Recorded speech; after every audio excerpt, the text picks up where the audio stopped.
सफर जो वापस ले आया। कभी कभी सफर हम मंजिल पाने के लिए शुरू करते हैं, लेकिन रास्ते में हमें खुद को ढूंढना पड़ता है। मेरा नाम सिया है और ये कहानी है मेरे एक ऐसे सफर की जिसने मुझे बदल दिया। उस दिन रेलवे स्टेशन पर बहुत भीड़ थी। लोग आ रहे थे, जा रहे थे। किसी की आंखों में खुशी थी, किसी की आंखों में बिछड़ने का डर। और मैं अपने ही घर से दूर जा रही थी। पापा से मेरी बहुत बड़ी लड़ाई हुई थी। उन्होंने बस इतना कहा था, सपने देखो लेकिन घर को मत भूलो। और मैंने गुस्से में जवाब दे दिया, अगर सपने पूरे नहीं किए तो जीना ही बेकार है। वो चुप हो गए थे, लेकिन उनकी आंखों में जो चोट थी वो मेरे दिल में चुभती रही। ट्रेन आई, मैं अपनी सीट पर जाकर बैठ गई। जैसे ही ट्रेन चली, मेरा शहर धीरे धीरे पीछे छूटने लगा। हर गली, हर मोड़ जैसे मुझे रोक रहा हो। मेरे सामने वाली सीट पर एक बुजुर्ग दादी बैठी थी। उनके चेहरे पर अजीब सी शांति थी। उन्होंने मुझे देखा और मुस्कुराई, फिर पूछा, पहली बार घर छोड़ रही हो? मैं चौंक गई। मैंने कहा, आपको कैसे पता? उन्होंने धीरे से कहा, आंखें बता देती हैं बेटा। कुछ देर बाद उन्होंने पूछा, कहाँ जा रही हो? मैंने जवाब दिया, अपने सपनों के शहर। उन्होंने फिर पूछा, और अपने लोगों को कहाँ छोड़ आई? उनका सवाल मेरी दिल में उतर गया। मैंने उन्हें सब कुछ बता दिया, झगड़ा, गुस्सा, जिद, सब। वो चुपचाप सुनती रहीं, फिर बोली, मैं भी एक बार ऐसे ही गई थी। मंजिल मिल गई, लेकिन मां की आखिरी झप्पी नहीं मिल पाई। उनकी आवाज में दर्द था।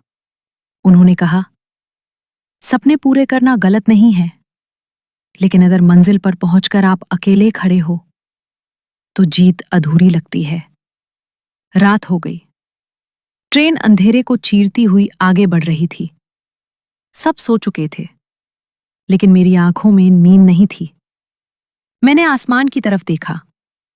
मुझे पापा की एक बात याद आई, जब भी डर लगे आसमान देख लेना, मैं भी वहीं देख रहा होऊंगा। मेरी आंखों से आंसू बह निकले। क्या मैं सच में सही कर रही हूं?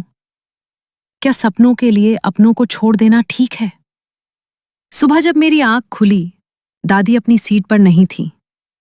मैंने चारों तरफ देखा, वो जा चुकी थी। लेकिन मेरी सीट पर एक छोटा सा कागज रखा था। उस पर लिखा था, सफर हमें सिर्फ आगे नहीं ले जाता, वो हमें वापस भी ला सकता है। अगर दिल कहे तो लौट जाना। मेरे हाथ कांपने लगे। ट्रेन अगले स्टेशन पर रुकने वाली थी और उसी पल मैंने फैसला ले लिया। जैसे ही ट्रेन रुकी, मैं उतर गई। लोग मुझे अजीब नजरों से देख रहे थे, लेकिन पहली बार मैंने अपने दिल की सुनी। मैंने वापस जाने वाली ट्रेन की टिकट ली। इस बार दिल हल्का था। शाम तक मैं अपने घर के दरवाजे के सामने खड़ी थी। हाथ कांप रहे थे, दिल जोर से धड़क रहा था। अगर पापा ने दरवाजा ना खोला तो? अगर उन्होंने माफ ना किया तो? मैंने हिम्मत करके घंटी बजाई। दरवाजा खुला। पापा सामने खड़े थे। कुछ पल बस खामोशी रही। फिर मैंने धीरे से कहा, पापा, मैं अपने सपने छोड़ नहीं रही, लेकिन आपको भी नहीं छोड़ सकती। उनकी आंखों में आंसू आ गए। उन्होंने मुझे गले लगा लिया। उन्होंने कहा, सपने देखो बेटा, लेकिन याद रखना, घर हमेशा तुम्हारी मंजिल रहेगा। आज मैं अपने सपनों के शहर में हूं, लेकिन इस बार अकेली नहीं। पापा के विश्वास के साथ, उनकी दुआओं के साथ। उस सफर ने मुझे सिखाया कि जिंदगी में सबसे बड़ा सफर वही होता है जो हमें अपने लोगों तक वापस ले आए।